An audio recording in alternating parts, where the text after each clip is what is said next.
Hey, you awesome folks! Thanks for taking this journey of discovery with your guide, Keith Haney. You're listening to the Becoming Bridge Builders podcast, your favorite podcast for everything from racial reconciliation to education innovation, justice reform, and leading change in the 21st century. This podcast is for people who love to be challenged with difficult topics, but want practical solutions to solve these challenging issues. Becoming Bridge Builders makes change possible. Each week on the podcast, Keith invites innovative thought leaders to share how they are building bridges in their area of expertise. You will hear breakthrough ideas and concepts that are changing the world. He's featuring guests who are best-selling authors, leaders at Microsoft, entrepreneurs, leading educators, professors, lawyers, and so many more. Listen in to learn how you can be the bridge to the change you are seeking. Well, Emil, welcome to the podcast, my friend. How you doing today? I'm doing just fine. How are you doing out there? I am awesome here in Iowa. I can't complain about one thing. Well, I'm in the city of brotherly love, and we just won the Super Bowl, as you know, and the city is still trying to recover from it, so I can complain about a lot of things. I'm sure. Isn't that the place that threw snowballs at Santa? I think that was the... Oh, yeah. I think that was our former mayor and governor, Ed Rendell, that did that during the game. That was a long time ago. Yeah, you know, we all have our pluses and minuses of our little states, don't we? Yep. So I'm glad you're on the podcast. I love to talk about this topic and kind of reliving the history of so many important people. But before we get started with it, I want to ask you my favorite question. Yeah. What's the best piece of advice you ever received? Well, my best piece of advice that I ever received was to learn how to set goals that are reasonable and always to pray and never give up on your goals. That's the best piece of advice I can ever remember. That's good. I like that. Who told you that? I think it was my father, Okay. my dad, who was one of my heroes. That's amazing. Yeah. Our parents have so much wisdom to offer us, don't they? Yep, they sure do. I'm curious, at our advanced age, we always can look back at people who have, been important for us. Who are some people in your life who served as a mentor for you? Well, as I mentioned, my dad was a tremendous mentor for me. My grandparents, his parents, and my dad's friend, Jack Kelly, who happened to be the older brother of Princess Grace Kelly from Monaco. Wow. You remember her, don't you? I do. I hope. And a host of other men from Boathouse Row in Philadelphia, where I spent most of my formative years in my teens and early 20s. Yeah, they really were, they served as tremendous mentors to me. That's so cool. So I'm curious about your journey. So tell us about your journey, your personal story. Well, I'm the oldest of 9 kids from a strict Roman Catholic family in Philadelphia, which is a very Catholic city. Dad started me as a 13-year-old in his sport of rowing, which led to a lot of successes. I was able to win a bunch of national championships. I rowed with Olympic champions all the time. I received multiple scholarship offers from colleges and universities. And after college, I became a Navy pilot. Got a commercial pilot's license after that, and became a serial entrepreneur. I won't get into all the gory details of my business life, but it was very exciting and successful. And while a Navy pilot, I had a near-death flying experience, which I realize now that God wasn't ready to take me away for some unknown reason. He wasn't done with me yet at that time. So here I am today. Wow. Emil, that's an amazing story. So I see that you are Emil J. Henworth III. Tell us about Right. the other two.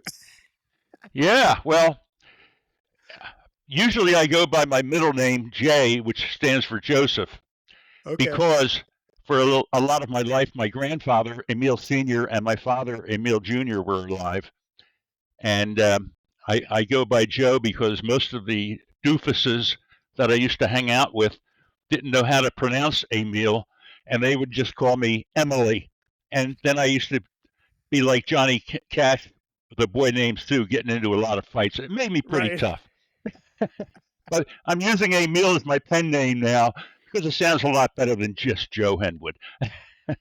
That's good. I love that. So you wrote a book about Marian Anderson, and I did a little research myself because I honestly didn't recall most of her life, but kind of give us a brief overview of who Marian Anderson was and why she's so important figure in American history. Well, Reverend Keith, if you don't remember or didn't know much about her, you are in the solid majority because there's not a lot of people around left today who remember much about her.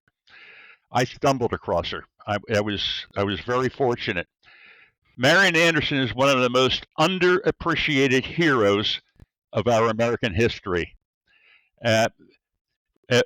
She was the only one who, if you only want to find out a lot about her, just Google her and then look at her Wikipedia page and check out the links. It will blow you away. It really will. Then you have to set aside a lot of time to do that because her Wikipedia page is long. Yeah. There's a lot more there than I could ever cover here with the limited time we're going to have. Essentially, in 1939, she broke through all the Jim Crow laws, segregation laws that separated the whites from the blacks for a long time. And this was in the nation's capital, where these Jim Crow laws were very strong. Washington was a very Southern-type segregated city back then. It still is a little bit today, actually. I lived there for 3 years, and I know it. She broke through these barriers when she sang her concert on the steps of the Lincoln Memorial because she was not allowed to sing in the largest indoor venue, which was Constitutional Hall, because it was owned by the Daughters of the American Revolution, and they had a whites-only performers policy there, and it couldn't be broken. They tried for 2 years to break it, and they couldn't. So finally, Eleanor Roosevelt stepped in, who was a good friend of Marian's from 1936, and got her and her husband got her on the steps of the Lincoln Memorial on the National Mall. So then that really marked the very beginning of the modern civil rights era. And that was 24 years before Martin Luther King's March on Washington with his I Have a Dream speech, and 25 years before Lyndon Johnson's Great Society, where he issued a lot of help in desegregating the country. Anyway, her major accomplishments were breakthroughs in gender and racial barriers. And she was awarded the Congressional Medal of Honor and the Presidential Medal of Freedom, which proves it. She was the full package. She was the full package. If I'm not mistaken, that concert that she did on the Lincoln Memorial, if I remember the numbers I saw, there were like 70,000 people who attended that, heard her sing. Well, yeah. Thank God for the prejudice of the Daughters of the American Revolution, because if she had sung in their Constitution Hall, which only seated 4,500, she would not have had the opportunity to go onto the National Mall and sing in front of over 75,000 people live, which was broadcast live throughout the nation to millions. And that had a lot of ramifications also. And if I'm not mistaken, also, I think I did my research that she was the first African American to sing at the inauguration, sing the national anthem at Kennedy's, right, inauguration? Well, I don't know if she was the first African American. She probably was, but she was definitely the first person, whether white or black, to sing at 2 inaugurations for a Republican and a Democrat. Doesn't that say a lot about her? It does. She sang in 57 for Eisenhower's second term, and in 61 for John F. Kennedy's first term. Right. Yeah. It's amazing. They knew who she was back then, even if they Right. forgot it by now. You know, as you wrote this book, what were some never before characteristics of her that you discovered that you included in your book? Well, the never before known characteristics, I would say the fact that in 1954, she wrote, when she was a worldwide celebrity known throughout the world, that it was her faith that made her voice. Her faith in God that made her voice. Without her faith, she would never have been able to do it, she said. Wow. She was I mentioned, the full package. She was a very dedicated, holy Christian woman who was very humble and private, and she never, ever exposed her private life or her family to the media, which is one of the reasons why a lot of people don't remember her, because she never even had a publicity agent. She was an A-list celebrity worldwide, and she never had a publicity agent. Can you imagine that? Wow, not today, no. No, not today at all. No. Can you share a story or anecdote from the book that highlights some of her generosity? Because she's also had a history of generosity as well. Well, in the late 30s, early 40s, when we were still in the throes of the Great Depression, in 1938, she was earning $238,000 a year. Okay, and in 1939, after her historic concert, which made her an international star overnight, she was earning on average $4 million a year. That's pretty serious money, even today. So she took the first award that she received was from the Philadelphia city, and she won $10,000 as Philadelphia's most outstanding citizen. She banked that for a couple of years, and then started up a program for young artists, especially African American artists, who wanted to make their mark, and she set up the Marian Anderson Scholarship Foundation, and that ran for 40 years. 40 years after that, she kept funding it and funding it and funding it after the original $10,000. What was the rest of your question? Oh, just an example of her humility and her generosity. I appreciate that. Oh, well, her humility was over the top, again, because she was such a dedicated Christian. And she was a big believer, of course, in God's word, the Bible, and where it says in Matthew, I think 6:3, don't let the left hand know what your right hand is doing. She gave all the money away, as much as she possibly could, anonymously and quietly. All right, so she was a real force to be reckoned with, and that's one of the other reasons people don't remember her. That she funded so many things.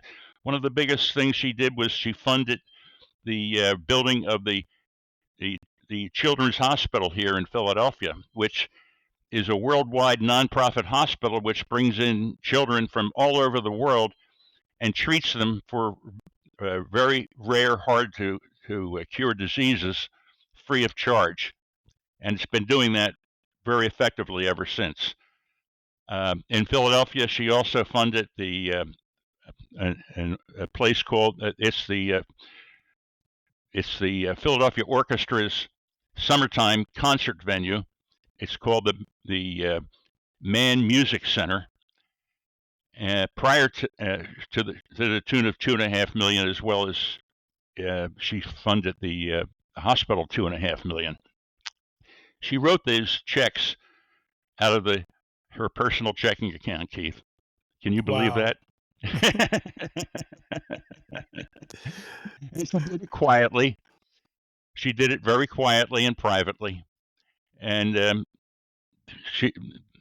when she in 1977 she began at the age of 80. Actually, she began donating her papers and all her memorabilia, and a tremendous number of over 4,600 photographs that she took. She was a shutterbug. Everywhere she went in the world, she took pictures, brought them home to her home in Philadelphia, and later on in Connecticut, had her own darkroom and developed them, and then just threw them in a box, unlabeled, and University of Pennsylvania started receiving all that memorabilia in 1977. Between 77 and 1991, they received over 495 boxes of her Wow. stuff. And now the University of Pennsylvania, which is a very prestigious Ivy League college, as you know, has in their library, their main library, which is enormous, they have a Marian Anderson Collections Center. I happen to have the luck of writing my book starting in 2019, just when Penn received a big grant to start digitizing everything that was in those 495 boxes and putting it online. So I was able to do it right here where I'm sitting right now from my kitchen table without even going to the library. Drive down there. Right. Yeah. So her life is impressive. I'm curious, what inspired you to write her biography?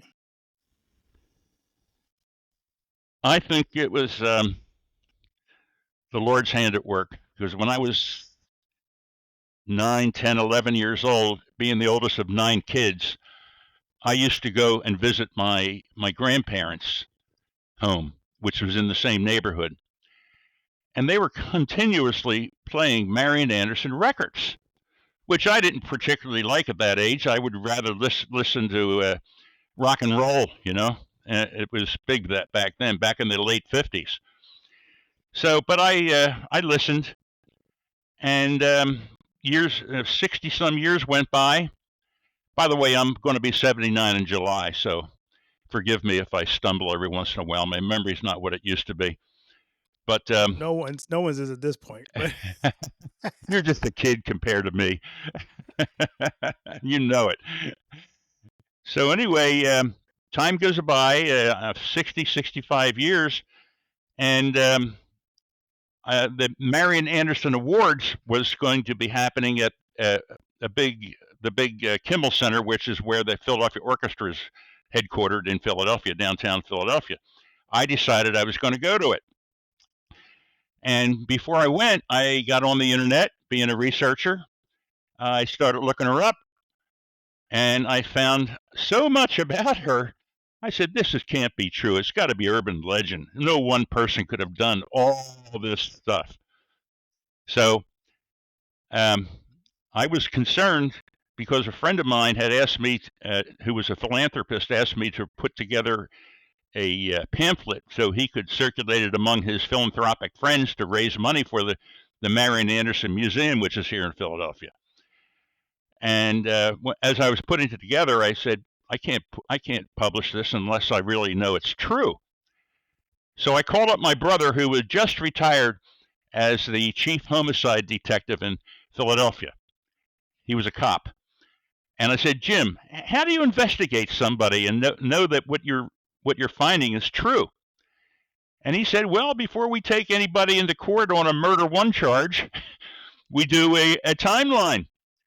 And if everything fits reasonably well within that timeline and you check it out, it's probably true. So that's what I did. And darn it, everything was true. Wow. My skepticism was thrown out the window. Everything was true that I found out about this woman. And there's still people in Philadelphia who knew her and remember her.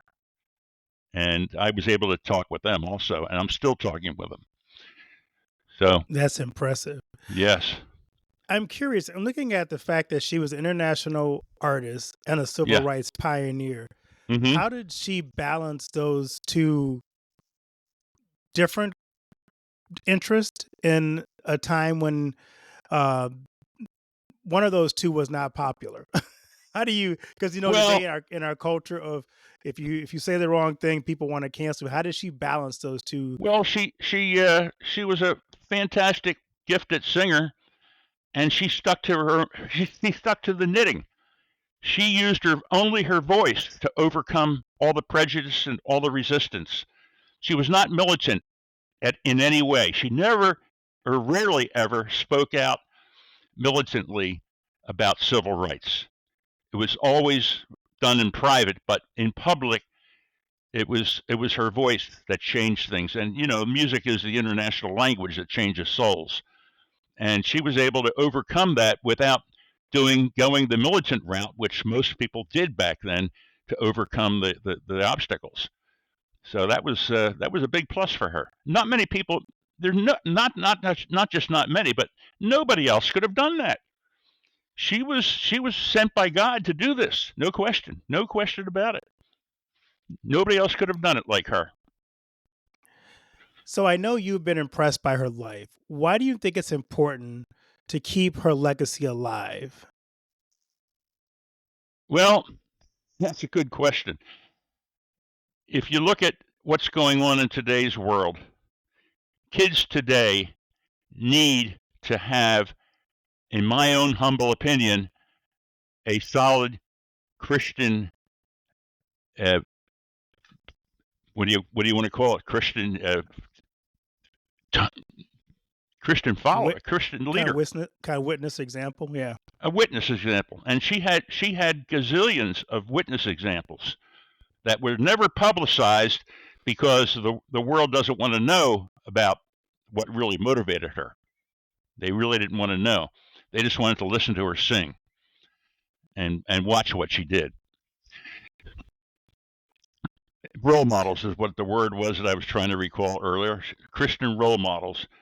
And right, she was yeah. she was the ultimate Christian role model that kids today need to know about. And because she broke down many of the obstacles for our society, and she needs to be recognized for that.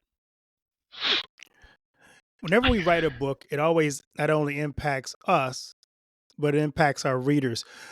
What did the writing of that book do to impact your life or change your opinion about Marian Anderson? Well, my opinion of Marian Anderson prior to that was very superficial. Like most people, I just thought she was a great singer. I just knew some of the onstage stuff that she did. All her life, for 50 years, she lived out of a suitcase going all over the world. But the behind the scenes, and that was only 10% of who she was as a humanitarian trailblazer.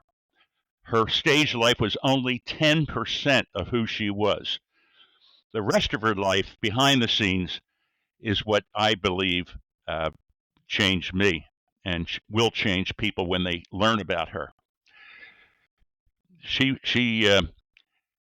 That going back to that 1939 concert, which was broadcast to millions, one of the people in that audience of millions was a smart young 10-year-old boy in Atlanta, Georgia, by the name of Martin Luther King Jr.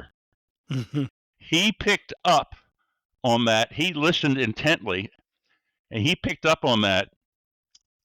And the opening song that Marian Anderson sang, "My Country 'Tis of Thee, Sweet Land of Liberty," and so on and so forth, he used those exact words. He didn't sing them in his "I Have a Dream" speech in 1963, but he used those exact words that she sang in her opening song 23 years later when he did his "I Have a Dream" speech, which is historic.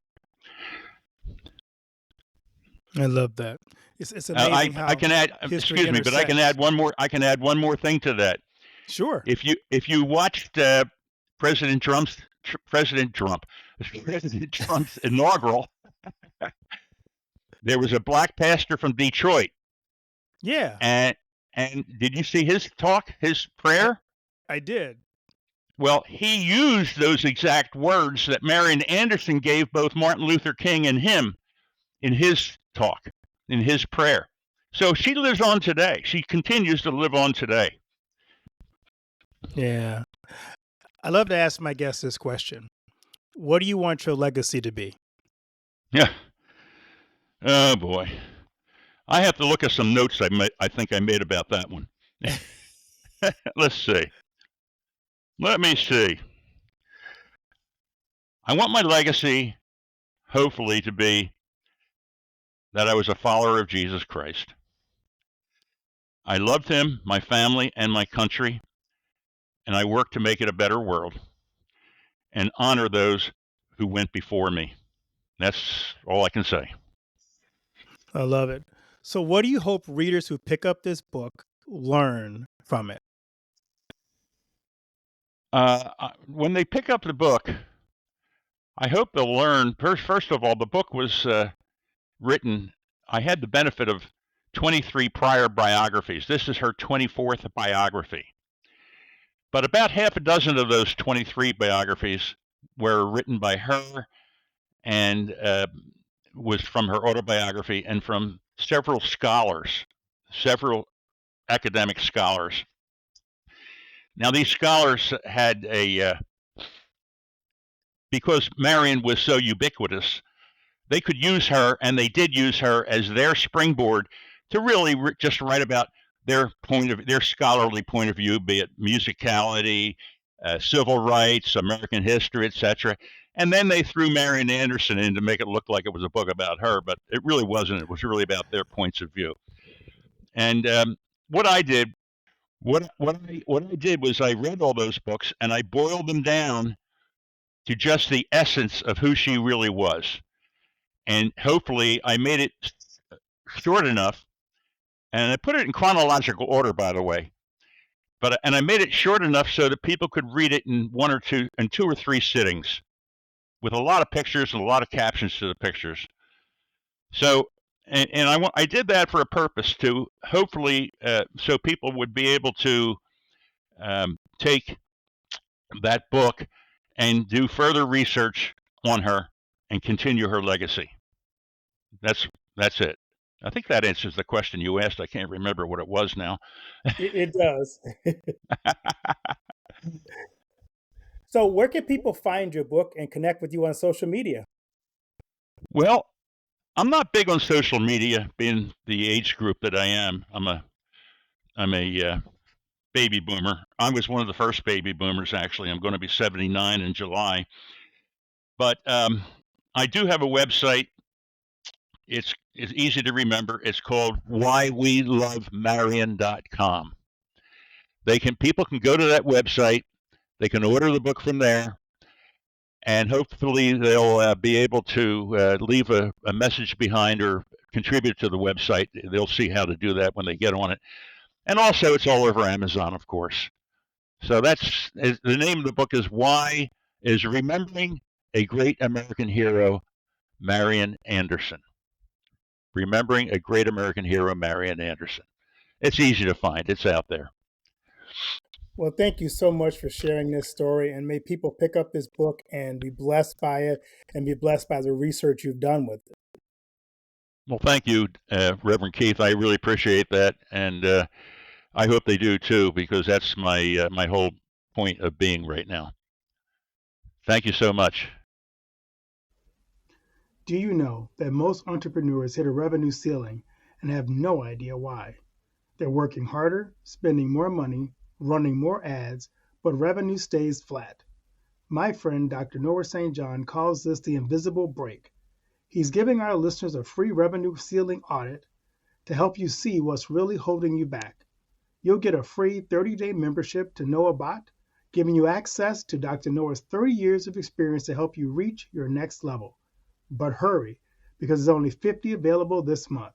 So if you're tired of being stuck at the same revenue level and want to finally break through, get your free revenue ceiling audit at drnoahvault.com in the affiliate link that'll be listed in the show notes.